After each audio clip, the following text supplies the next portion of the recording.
And there are so many kids with type 2 diabetes. And That's so right. what kind of future do they have? These guidelines are leading to a situation where, by the age of 25 or 30, people are going to need dialysis because they've been diagnosed with type 2 when they were 6. And it's not a few people. If you go into online communities and you just ask, at what age were you diagnosed with type 2 diabetes, there will be, hundreds of answers of people who were diagnosed before their age. So, if you want to stop this, we have to collectively say, look, we're going to stop drinking sugar because that's one of the big problems. Like, children tend not drink sugar, and that includes juice. That's right. And that includes smoothies. And our That's bodies right. cannot handle that fast influx. Welcome to the Protecting Your Nest podcast. Today, guys, I am thrilled to have Jessica Apple as our guest. Jessica is one of the co-founders of the Metabolic Revolution. I actually have my shirt on to celebrate that. It's a grassroots movement demanding systemic changes to how we approach metabolic and mental health in America and throughout the world. She's also the co-founder of A Sweet Life, a digital magazine advocating for low-carb living and practical solutions to diabetes and management. Jessica's personal experience with gestational diabetes, actually, my wife had that, believe it or not, her husband's type 1 diabetes and her own diagnosis of latent autoimmune diabetes has fueled her passion for change. In this episode, we'll dive into her health journey, the vision behind the metabolic revolution, and why metabolic health needs to be a priority in the world. So, Jessica, it was so nice to meet you at the rally, and I'm even more excited to have you on my podcast. So welcome, Jessica. Thank you so much. Thank you for having me on the podcast. And it was an absolute honor and joy to have you as part of the rally. It was an incredible day, and I'm so glad that you were there and part of it. Yeah, it was amazing. It was probably the first time I've been at various conferences to speak, and it was probably the first time I had a chance to kind of stand next to my legends all, at one time. Had not met Vinnie Tortorich and Dr. Lustig and in person, although I've interacted with Vinnie and others. So it was just nice to have that little community.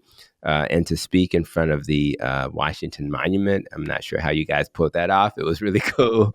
It was such a moment, a historic moment. So I really am so happy that we had a chance to do that and to move forward. So let's kind of start with your personal story and your family story, and maybe go back to your mom. And I know I had learned that she was diagnosed with multiple sclerosis, a very challenging diagnosis. And I wanted to hear your perspective on how how you look at life differently after watching your mom kind of suffer through that condition. Yeah, I mean, what happened to my mom has affected my entire life. I was 5 years old when she was diagnosed with MS, and my brother was 2. My brother's also a metabolic health advocate. He wrote a book called Ravenous about cancer as a metabolic disease, Sam Apple. And so both of us, we had no sense of what a normal, healthy mom was like. And my mother's MS was severe. She never had any remission. She just started to decline and just kept getting worse. And nothing helped. Nothing. So she was in and out of hospitals, and she eventually got to a point where she stopped talking. She wasn't really interacting, and there was no way to know what was going on with her disease process. What was she thinking? She just couldn't communicate. So it was purely devastating. And my, kind of, you could say, obsession as a kid was like, this disease was explained to me as your mom's body is attacking itself. Mm-hmm. And I'd be like, well, but what does that even mean? I would think about it over and over again. Why would a body attack itself? It's the opposite of what a body is supposed to do. So what's causing it? And there was never an answer from anyone in the medical field. Nobody had any idea why this was happening. So my life was kind of constantly looking everywhere, like, where's the answer? There's got to be an answer.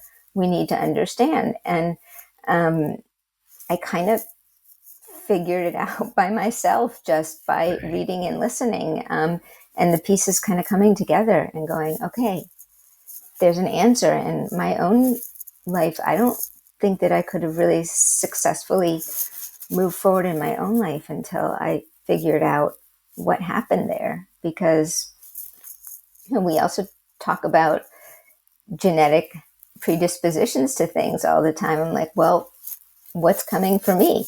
What? I've got those genes, and what can I do about it? So I know we're going to get to that later in the conversation, but that's how I got to learn about metabolic health. There was no choice. I had to understand what was happening. Yeah, this idea that our genetics predestine us for illness and disease is a hopeless message for people. It's And I hopeless. think when I think about this metabolic revolution, part of it is to give the voice of hope back to people, because most of the times you can find that if you have a healthy, metabolically healthy body, you're less likely. It's no guarantee that you won't get a autoimmune disease, but you're less likely to. And I think it's important that we give people that hope. And if you do have an autoimmune disease, you can potentially put it into remission, or at least make the symptoms less impactful. So that's one of the things I love about this metabolic approach, is that it kind of fixes a lot of things, makes a lot of things less likely, and prevents a lot of things. So it just gives people power. Like you said, you had to kind of do it on your own, and that's why these podcasts and YouTube videos are helpful, because we still live in a world where the clinicians are not trained to think this way. What led to the problem? And I think that's what I love about this ideal of us getting that message out. And I know that you personally, like I mentioned briefly, my wife was also a person who had to deal with gestational diabetes. These things kind of come out of nowhere. You're like, why is my sugar high? I'm just trying to have a baby here. So what's going on? So, Right. so you were diagnosed with that, and did that experience shape how you think about metabolic health in any way? Absolutely. I mean, I was diagnosed with it, in each pregnancy. In my first pregnancy, I was young and thin, and my doctors were really surprised. I had these, diagnosis of borderline gestational diabetes. It didn't make sense. Didn't know anything. This was in 2000, so there wasn't much online about health. And my doctor said, "Oh, you know what? Don't eat cookies and cake, and you'll be fine." And nobody told me use a glucose meter. Nobody Mm, said, that carbs are sugar and you should not be eating a lot of carbs. No one told me fruit is pure sugar. I drank juice. I was like healthy. I had no idea. And by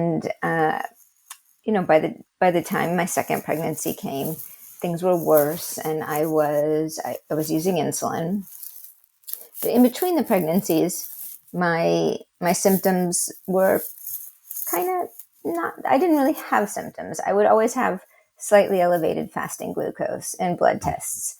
And I was active. I was thin, so my doctors would just say, you're going to have type 2 diabetes because your grandpa had diabetes, so it's genetic, and not much you can do about it. And I was constantly questioning, like, why are you telling me that my health is predetermined? Because my grandfather had something. That there has to be something I can do to not have the same fate. And in my third pregnancy, by that time, my husband had been diagnosed with type 1, a very different diagnosis from mine. Mine was, had I not had blood tests, I wouldn't have really known that I was sick. I just thought it was normal to take a nap after you eat. right. I just accepted that as, oh, you get sleepy after you eat a bagel. Normal. Um, Not true. And my husband was very ill and nearly died, from not being properly diagnosed. Mhm. And he had huge weight loss and all of these symptoms that I didn't have. Mm. And yeah. And so by the time my third pregnancy came along, I had read it a lot more, and there was a lot of information online. And I asked a doctor, an endocrinologist, to test me for type 1 diabetes. I said, there's no way that this is just something is going on. And I knew that I had an autoimmune gene, right? I mean, my mother had MS, so I was always worried about that. And then, sure enough, I tested positive for autoantibodies for type 1 diabetes, and I had low C peptide, which meant I wasn't producing enough insulin. And so, once that happened, I just kind of, you know, snapped into I've got to learn everything I can. I, you know, I don't want to just become an autoimmune disease. I want to That's see what right. I can do to stop this. And I was reading like people who have one autoimmune disease often have other autoimmune Yeah. diseases. So it's like, okay, so there's some kind of big picture here that's being missed when we're diagnosed with autoimmune disease. Is do they share a root cause? So I really, the other important insight I had was that I had a glucose meter, and you instantly become a scientist of yourself when you can check your blood sugar. So all I had to do was eat a food. I'd check my blood sugar, eat something, wait an hour, see what happens. And so I knew what I could eat and what I could not eat without raising my blood sugar. And it took no time to see that if I ate eggs and cheese, I was fine. Mm-hmm. No blood sugar spikes. If I ate any carbs, crazy blood sugar spikes. So for me, the answer was obvious. Then I'm just not going to eat the carbs. But Yeah. at the same time, all the medical professionals are telling me you need carbs. Carbs are your brain food. You need Mm-hmm. fiber. You can't grow a baby without carbs. And it's terrifying when Mm-hmm. you want to be a good, a good mother, a good patient. You want to do everything right. And I was genuinely somebody who was trying to be healthy. So I couldn't match, what seemed obvious common sense to this information that is coming from medical professionals, which made no sense at all. It just made me sick. like, Yeah, that's right. um, so that's my passion. It comes from this struggle that of realizing that there's another way to do things, and that our medical professionals should know about this. That nutrition and our food choices and our environment Mm-hmm. 100% impact our health. Yeah.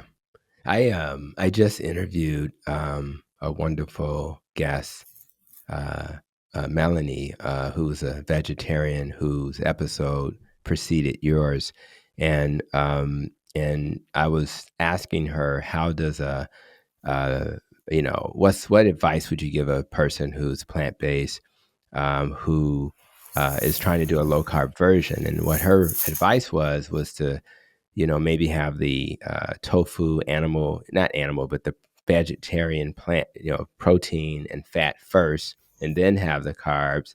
And that order would then mitigate the spike. And I was so um, concerned about being respectful during the interview. I didn't really address it in a way that I'm thinking about it now, which is it's logical to know that if you're going to be plant-based because of a reason that maybe your religion and you have to eat you live in India and you're Hindu, all of that makes Mm-hmm. sense. But then for a person who doesn't have to be plant-based, it makes more sense just to simply not eat the foods that spike you. It just seems Right. logical to just avoid it altogether. Although I think the other argument maybe she would have made or others is that, well, there's still fears about animals that we shouldn't consume them, that are unhealthy, and we've kind of debunked those. But I just thought about that while you were commenting, and again, I just think that the doctors should be logical. The patient should be logical. If the glucose meter or the continuous glucose monitor tells you don't eat something because it spiked your sugar, it should be a logical conclusion not to eat those things. Now, it sounds like also from hearing you talk about your husband, he had kind of a more traditional type 1 Mm-hmm. diabetes. diagnosis that was kind of sudden, Yeah. and which kind of is what happened to my wife. And you had more of a latent, more Right. gradual. So with that being that latent autoimmune diabetes being your story, maybe speak briefly about uh, the difference, because it sounds like for people who are not aware, that's more of a gradual change, and there's this window where you can really manage it pretty well, not even need insulin initially, and then for most people they end up going into the need for insulin. What's been your story in terms of the need for insulin and managing it with diet? Um, so I mean, I think that really diabetes falls on a big spectrum, right? Yeah. Everywhere from from type 1 to type 2. If I can speculate, I would say that, hindsight tells me that I had chronic hyperinsulinemia for since childhood. And actually, going back to your vegetarian guest, I was a vegetarian for 38 years. When Yeah. I was 10 years old, I stopped eating meat because I didn't want to harm animals. And when I was 11, I started having chronic migraines that I suffered from for really until I started paying attention to nutrition in my 20s. I was really, really sick a lot of the time. I was low energy. I had, many viruses that were hard to get over. And I never attributed it to my poor diet. My diet was mostly, processed junk food. I would just eat bread or pasta because I was looking for a non-meat option. I ate a Hmm. lot of cereal. I've never been a fan of cooking. So to me, I was following the guidelines. The Right. guidelines say eat low fat, eat these grains, and you're going to have a healthy heart. And so I did. And like I said before, I was always exhausted after I ate. I didn't make the connection. I just Yeah. didn't know. And so I would say if I can speculate that but having high blood sugar and high insulin all the time was probably a trigger for the autoimmune issue, and that Yeah. and that the fact that it was a slow onset, I don't really know, why one person's is fast or slow. Right. Um, with my husband, there was no doubt that he needed insulin That's right. therapy immediately to survive. Right. That's And right. I didn't, had I not been pregnant and my body not been challenged, and, the pregnancy hormones and the weight gain and all the things that come with pregnancy where you need more insulin, I may not have known, until later. Because again, I was a small person who I walked everywhere. I wasn't just sitting around snacking all the time. I was basically following the guidelines and being a good young person trying to take care of my health. So to some, you know, to some degree that may have protected me a little bit. But I do think that there's a spectrum, and it's not so, people who have type 2 initially, it's pretty easy to reverse it if That's early onset, if you lose weight and you start eating a more keto diet. You can see the studies from Verta Health, like Dr. Mariella Glant has an amazing clinic. She's treated thousands of patients with keto diet, and it type 2 is certainly reversible. But if you don't change your diet and start moving early on, then it does kind of turn into more of a type 1 condition, right. right? Hmm. Where you do need insulin in a lot of That's right. cases. That's So right. there's a big spectrum. Um, Yeah. they start off as opposite diseases. One is too much insulin, and one is no insulin. That's At the right. end, yeah, there's a lot of overlap. A lot. And Yeah. what's clear though, and Dr. Mariella Glant would say, a great endocrinologist, that if you um, avoid the things that cause a spike, whether you have type Hmm. 2, uh, latent autoimmune, or the traditional type 1, that's the way to manage it. There's no way to chase those spikes in an effective way, no matter how organized you are, type A personality you are. It's just impossible to really know how many carbs you're consuming. And even if you get it exactly right, the way insulin works is not going to always rise directly to the level necessary to control your sugar. So, and that's why we need a metabolic revolution. So let's talk a little bit about that. And let's just start with, it's kind of obvious in a way what inspired you, but let's talk about what inspired you to have a metabolic revolution rally in the first place. Partly just pure frustration of I've been working in this field for 15 years. My magazine, A Sweet Life, is closed down a couple of years ago, but I said the same thing over and over again. I published thousands of articles talking about a low carb diet for diabetes, which seems like it should be the most obvious thing. And we're in the situation where the American Diabetes Association is still telling people to eat carbohydrates. And it's just, it's not only not intelligent, it's cruel. Like, people Right. should know that yes, you can eat whatever you want. It's your choice. But our doctors and our medical institutions and our government should not be telling people to eat things that make them sick. And if you have diabetes, you cannot metabolize carbohydrates like that. Your glucometer will tell you that. Again, That's there's right. no mystery here. So I was burned out from publishing, and I had a little bit of the feeling of like, if the world can't get it for diabetes, how are they going to understand that metabolism is a factor in all these other diseases, the mental health, the autoimmune conditions, cancer? Like, there's a little more nuance. It's more complicated. You don't see it like you do on your glucose meter. Mm-hmm. I was really, really interested in mental health, both from my own struggles and my family, and seeing how everyone with diabetes has depression, like, again and again. I mean, I spoke to hundreds, thousands of people with diabetes over the years I was publishing and writing about it. And everyone has depression. And of That's course, right. if your blood sugar is on a roller coaster all the time, you feel awful. And that's depressing. And you don't have energy. And when you don't have energy, you don't move. And when you don't move, your blood sugars are higher. So it's just a vicious cycle. And then people are taking massive amounts of uh, pharmaceutical drugs, which all come with side effects, right? So you're dealing with that too. And you see that there's this enormous problem, which is just, rather than being solved, everything's being exacerbated.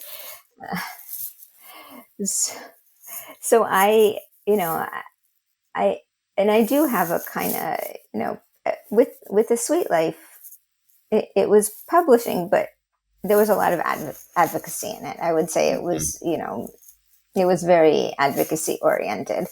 And a couple years ago, when I found out that Dr. Chris Palmer, the author of Brain Energy, he's a Harvard psychiatrist, when I found out that he had a book coming out, Brain Energy, I was like, there's somebody from Harvard who has talking about metabolic health. Right. Finally, Finally. maybe the world will listen. And so I reached out to him and I said, I really just sent him an email out of the blue, and that here's my resume. This is what I can do. Is there any way I can help you? Mm-hmm. And other people had done the same thing. So we formed this little group, the Brain Energy team, and we were Mm-hmm. trying to start a grassroots movement. And it just, things didn't quite take off as fast as we would have liked. And Dr. Palmer had a lot of other very important things to do. Yes. Busy. So we kind of broke off into little groups, and I was, basically just determined to do what I think needed to be done, which is start at the top and get rid of the dietary guidelines, because our kids are being fed according to those, and our patients in our hospitals are being fed according to those guidelines, and the military, and we're being told to eat more than half of our calories as sugar.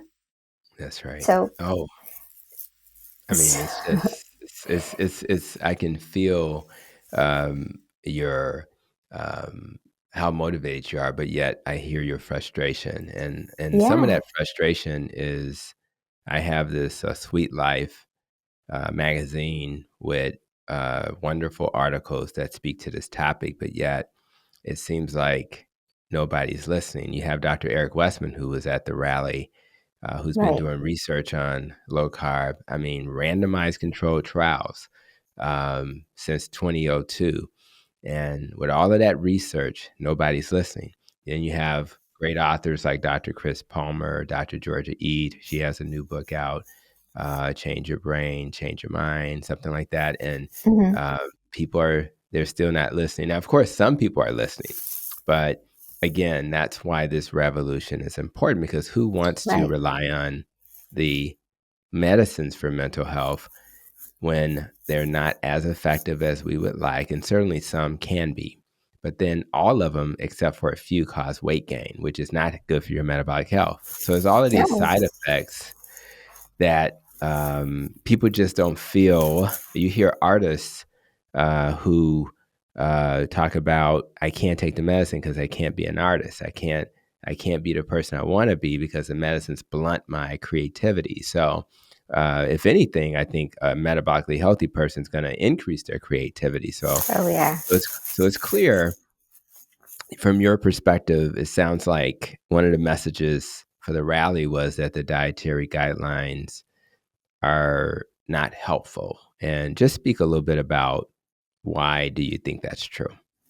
Yeah. Well, I mean, one of the first people I reached out to when I wanted to have a rally against the guidelines was Nina Teicholz, who wrote Big Fat Surprise. And she has a nonprofit called the Nutrition Coalition, which is for the past decade been trying to make progress against the diet, changing the dietary guidelines. And she's worked tirelessly with, on policy and bringing studies and doing everything possible to bring the evidence to policymakers that we need to change. And nothing happened. And so she said in No, her speech at the that's rally, right. all this work, and they have the information, and they Right. know, they know, they know that Right. this needs to change, and they're not doing it. So the question then becomes, well, why aren't you doing it? And unfortunately, it seems that industry influence may be playing a very big part in this. And Yeah. so we have big questions to ask. Should industry be involved in our health policies? Mm-hmm. Uh, and so Nina has been working in this field for such a long time, and she's so well respected. And a lot of people, speakers who came to the rally, came because she was part of it. She That's was right. inviting people, and I'm endlessly grateful to her. And working alongside her, it's been a true honor. And she's just fantastic. She was the MC of the rally. She did a Yes. wonderful job, and I'm really Yeah. grateful to that. Yeah. Nina's amazing. When I was in um,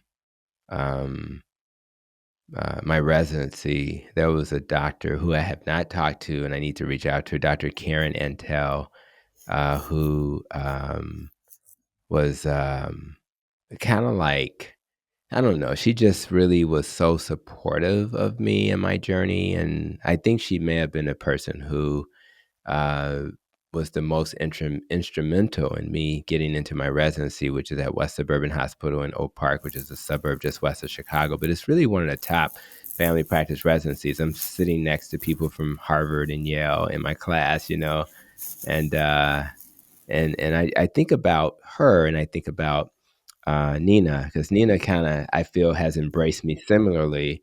And she was definitely the person who asked me to participate in the rally. And she just has a motherly kind of feel to her. And I just want to say that out loud if she hears my voice through this podcast, that I really appreciate her being so supportive and obviously, really being out there just trying to get this message out. So I'm really happy about her being in our lives. And one thing I want to say real quick about not just the dietary guidelines, but even if you look at hypertension and the standard of care for hypertension, which is the dietary approach to stop hypertension, which is similar in my mind to the dietary guidelines. They ask you to eat 8 servings of grains every day, and they ask you to eat 10 servings of fruits and vegetables. So again, if you were to assume the vegetables are non-starchy, and you say, well, if it's not 10 fruits and vegetables, we'll say half of that is fruit. So I'm going to do 5 servings of fruit,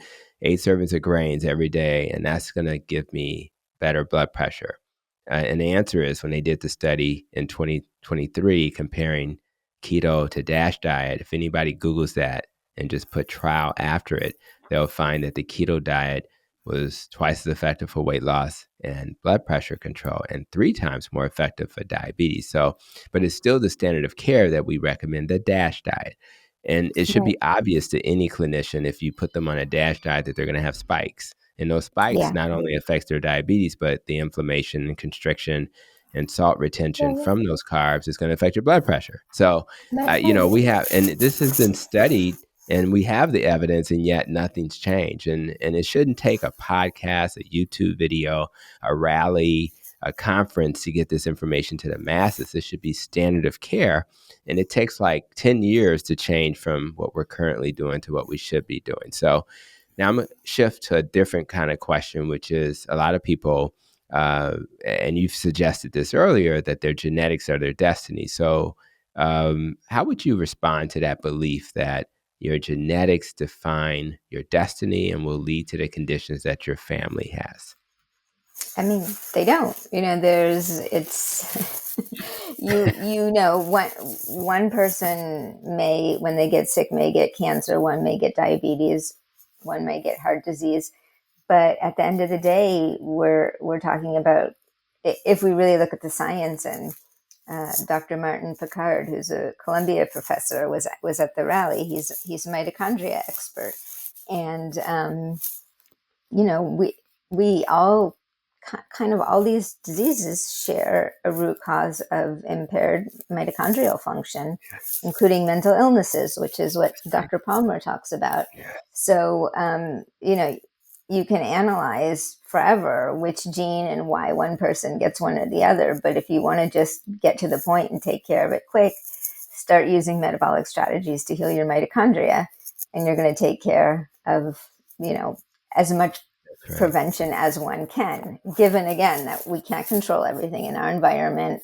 We're all exposed to pollutants and toxins and plastic everywhere, right? But we do have things in our control, and we do know about epigenetics. We know that it's possible to turn genes on and off, and so our personal choices and our lifestyles do affect which genes we're expressing. That's right. It's so true. So, and yeah. I'll even say, even the day of this recording, tonight, I'll be doing a live stream with Carrie of Homestead How, which is a carnivore oriented. There's a homesteading and a carnivore channel, and I'll do a brief, maybe 15-minute presentation about cancer.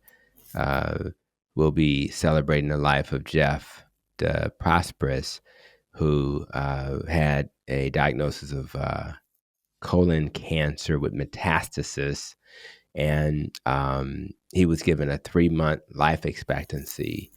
He started a carnivore diet, and that transitioned into a 30-month life, and he just lost his life. Imagine if he did not discover this dietary pattern. Now, I bring that up because you mentioned mitochondria, and one of the things that I'll mention in my brief presentation is that we believe that cancer is a mitochondrial dysfunction, a disease of poor metabolic health, as opposed to just genetics. And most people don't know that only 5 to 10% of cancers have genetic origins.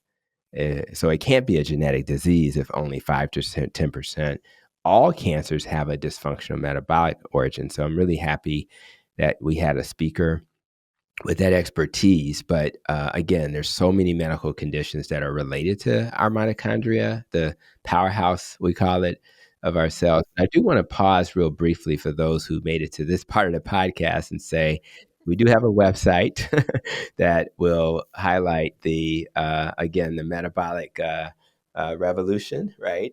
On my t-shirt, metabolicrevolution.org, where we will continue to raise money to help get this message out. Not sure if the t-shirts also raise any funds, does it? If people buy the We t-shirt? we have some for sale on Zazzle, and we're going to get some more up. Okay, Things are cool. So we'll happening. make sure to have links Thank you. to people, and so people can get the message out. Wear the t-shirt so people say, "What is that?" and "Why do we care?" So I want to make sure. So let's talk a little bit briefly about the future. There, in order to make this a better world, a world that's more aware of the healing potential of achieving metabolic health, which is primarily achieved through lifestyle, which is so much cooler than medicines. Our current model is a Band-Aid model where we just put Band-Aids over things. We don't really fix anything. So any thoughts on systemic changes needed to in healthcare? In our healthcare system, I know where you are, there may be different things that are happening in a different country compared to the U.S. But tell me a little bit about what you want to see change. Well, I mean, the obvious thing is to stop recommending so much sugar, and that's where we started with the dietary guidelines. That affects everyone. Like That's every right. single person in the country is affected by those. And I would really like to see our healthcare professionals say that nobody should be eating food with added sugar. Now, that sounds really drastic and horrible. Are you saying don't eat dessert? And I'm not saying nobody should ever eat dessert. And I'm not saying that I'm not going to sometimes have a little dessert. Like we're all human. We're all subject to Right. temptation. Yeah.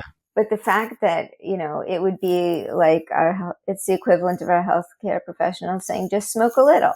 Like, Right. no, like we have to accept the fact that eating sugar is not a healthy choice. And That's right. instead of doing that, we say, not only is it okay to have 5 spoonfuls of added sugars, but you can also eat the grains and the fruit, which is also sugar. And what essentially has happened is that we all eat sugar all the time, and it drives disease. And how do we know that? Because we just have to look around to be very unscientific about it, right? Or observational evidence. And then, we also can see the data of when the 1980s, when the dietary guidelines were instated and we started living according to a low-fat, high-carb diet. And what's happened? All of our diseases, every single chronic disease has increased dramatically. Obesity has increased dramatically. And we also have plenty of data that shows that when you remove the low-fat guidelines and people start eating whole foods, natural foods, and dietary fat, which is essential for our brains and our neurologic, our whole neurological system, our nerves, these things need fat to function, and we've That's right. removed all of that. So of course we're going to see an increase in diseases. Again, our mitochondria are really, really suffering, and the pharmaceutical drugs, well, some of them do have a wonderful effect of symptom relief. They never address the root cause. Yeah, And that's right. and right, because we don't have drugs that fix mitochondria. We have strategies that, like diet, That's right. exercise, sunlight, fasting, That's sleep, right. don't drink Amen. alcohol, don't poison yourself. That's right. That's it. So, yeah. And Is when the mitochondria is in our cells, right? So if right? the mitochondria is in our cells, how do we keep a cell healthy? Well, we do all the things you just mentioned. Yeah. I told you that we're gonna have a hard stop. We're gonna keep this podcast within Mm-hmm. about 50 minutes. Why? Because Dr. Hampton has to go meet with his trainer, Yep. and my trainer by beating up on me. And by the way, for those who noticed my hand, it was wrapped. And you asked me earlier, I just had a minor procedure on my hand. And in spite of that, I just had this yesterday, right? But she said, you come anyway, and we're going to do some stuff on your lower body. She's like, come anyway. So Yeah. listen, if you take care of this human body, you will age in reverse. I am 56 years old and I feel like I'm 30. I promise you. And it's not just an accident. It's not just genetics. It's earned. And it is earned through doing little things. And you don't have to go to work with a trainer. Just walk today. Just eat something at home that you prepared today.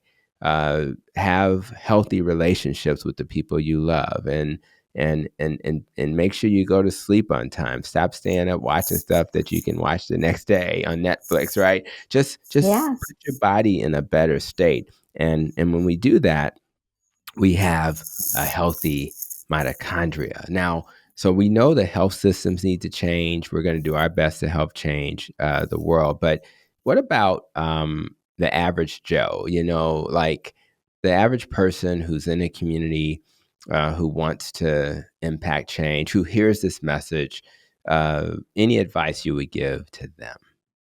Yeah. I mean, anybody who wants to get involved, first of all, come join us in the Metabolic Revolution.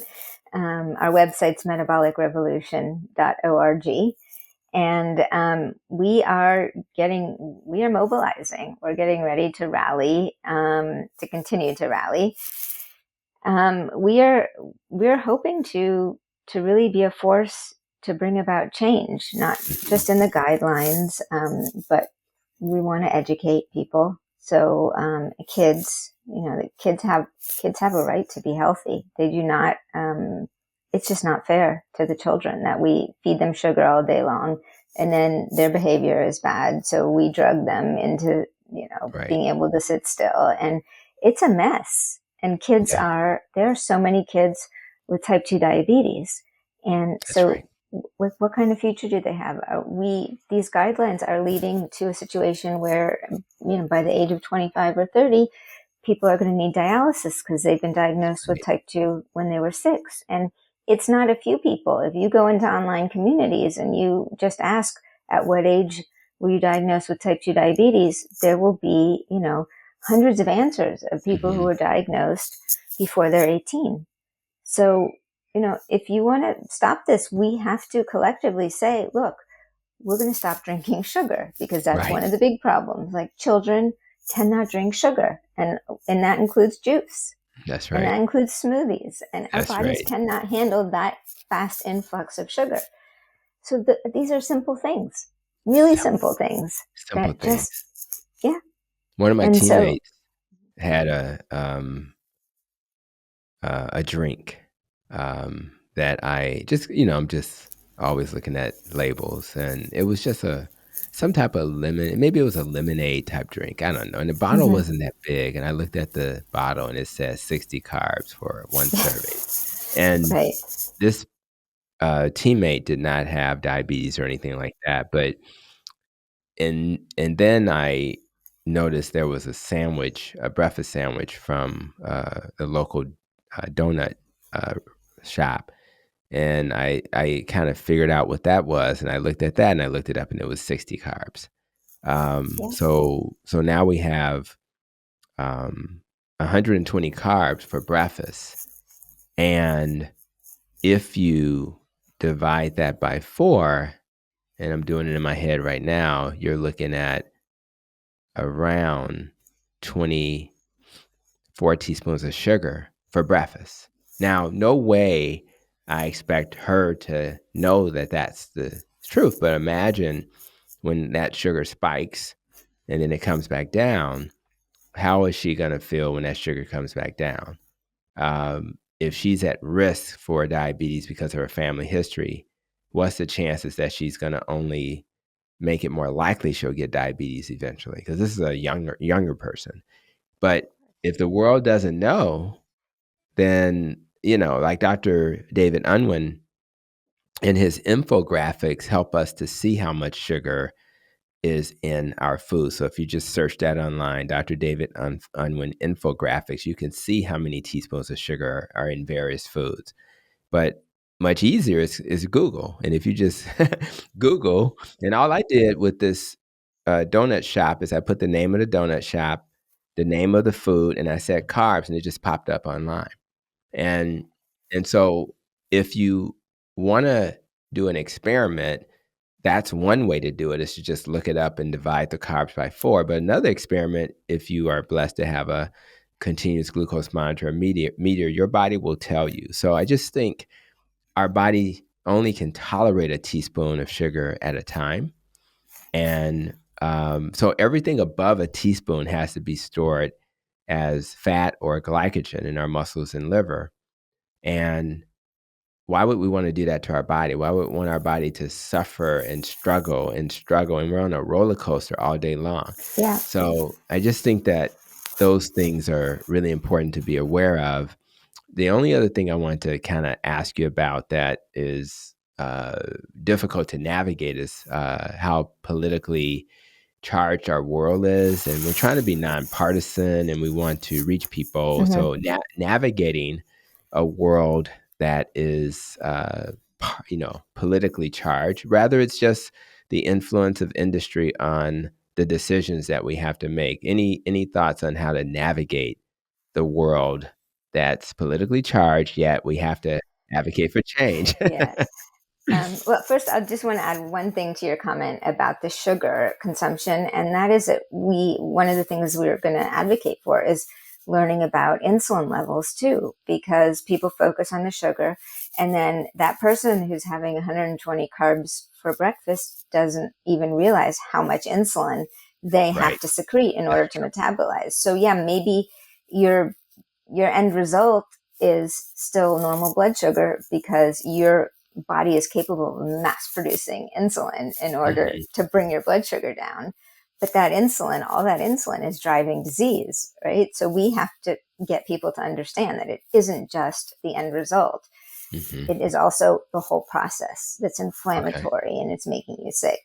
So that's something I think is crucial to treating, to curbing the type 2 epidemic. And as far as politics go, I mean, I think that health is for everyone, no matter what you believe, and that the science of health should not be political opinions. It should be based on facts, and that's what we're going to look at. And, I'm calling on whoever is the next president to address the chronic disease epidemic.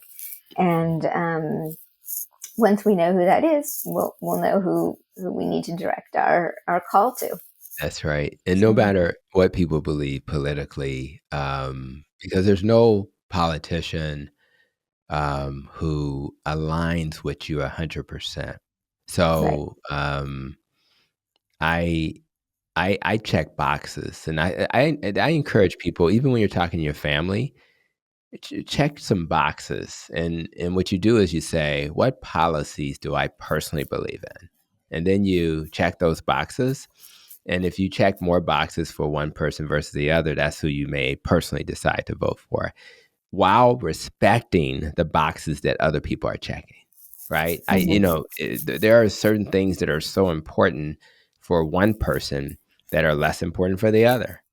And I have people in my life who have various beliefs, but one belief we all have is that we all want to be here for our families and be as metabolically healthy as possible. So if we can focus on having leaders in front of us who can hear that message and then help spread it and create programs that help support it, I think that's the world I want to live in. So, but I appreciate your comments on that. I do want to ask you, as we're wrapping up, I can hear my trainer saying, "Where are you, Tony?" So I want to go. Yeah, I got to don't get be out of late here. for that. But I do want to hear from you because the work that you're doing is so important. I always ask guests how they plan to protect their nest, and of course, we talk about nutrition, exercise, less stress, more sleep, recovering from trauma, making sure our thoughts serve us. And then the ROPE in my acronym, the ROPE acronym, talks about having healthy relationships, avoiding things that can harm us, like organisms and pollutants, and making sure our experiences serve us, our life experiences, and making sure we also protect our emotions. So when you think about those various aspects of my nest and rope, what areas do you hope to give additional attention? Well, I always try to focus on staying as close to a keto diet as I can and getting plenty of nutrition from meat, which I did not do for most of my life and suffered because of it. And I started wearing blue light blocking glasses, which has really helped me regulate my circadian rhythm. I fall asleep more easily. I wake up in the morning easily. I've learned a lot about the importance of endogenous melatonin production. So Yeah, that's important. I have been grounding, earthing for years. That's a really important part of my lifestyle. And I really believe in the healing effects of it. And it's also just kind of therapeutic because you take time out of your day to just connect with nature, the right. earth. And I practice gratitude, not in a formal way, but always acknowledging when I wake up in the morning that I'm grateful that I can get out of bed and function in this world and take care of my family and hopefully make a difference in other people's lives, because I want people to have hope that they can heal, and for people to know that you have agency over your health. That's It's not just about going to the doctor and getting a quick fix. It's about really remaking who you are and using metabolic strategies to heal. And you become stronger that way. love it. I haven't done grounding lately, so if it's not too cold out here in Chicago, I may uh, Yeah. I'll grab my wife and say, "Let's go to the backyard and do some grounding. We're gonna Yeah. walk on the grass barefoot." I love that. I definitely am not consistent with the blue light Mhm. blocking glasses, but I do have them and use them as Yeah. often as I remember. I even have the morning mood light, 10,000 Hmm. luxes of light in the morning. I Yeah. keep that I have a light at home and at my job because I get to work early. So all of these little, you can call them hacks, you can call them Yeah. interventions, but anything to get your body into a circadian rhythm is very helpful. So, Yeah. but I am going to the gratitude comment. So grateful to have met you. So grateful to have Thank you. participated in the rally, and I'm looking forward to adding you to my tribe of people that Thank I you. that I love and respect, and I can't wait to do more with the metabolic Thank you. revolution moving forward. And I'm really excited about that as we are trying to get this message out to help people heal. So I appreciate you.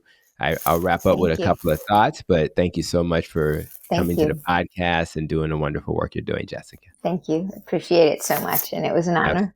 Absolutely. So thank you guys for Thank you. checking out this episode. Thank you, Jessica, for your powerful story, all the Thank work you. you're doing as we push the conversation around metabolic health forward. The revolution is important, guys, because we didn't mention this, but 93% of adults are dealing with chronic disease. 93% of adults are not metabolically healthy. So we really need to get this message out. If you're inspired by what you've heard today, let's go to metabolicrevolution.org to learn more about the metabolic revolution and how you can get involved, whether it's a t-shirt you're purchasing or simply by making a GoFundMe or just a donation in general. So together, guys, we can advocate for the world we want to live in, where the healthcare systems address the root cause of disease and pave the way for all of us to have a healthier future. Let's all take charge of our health and continue the journey towards metabolic health. The metabolic health I think we all deserve, and that our families deserve. So thank you again for coming to this episode of the Protecting Your Nest podcast. And until the next episode, continue to be safe, be well, and continue to protect your nest.